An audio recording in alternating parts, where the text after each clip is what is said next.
It means from here you can take bath and go up to your room or up to your house, whatever was above.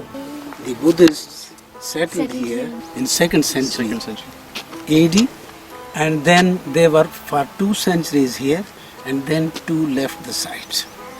So it is the feature which is very known or very famous, but not actually relating to the Mohenjo-daro site itself, because it is late. That is also protected with 2 walls, one then empty, then another wall, just to keep that water also keep pure.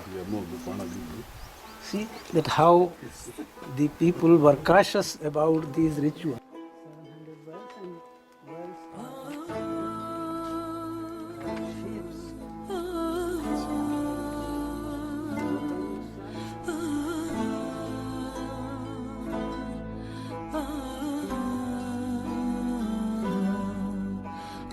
This one is oval.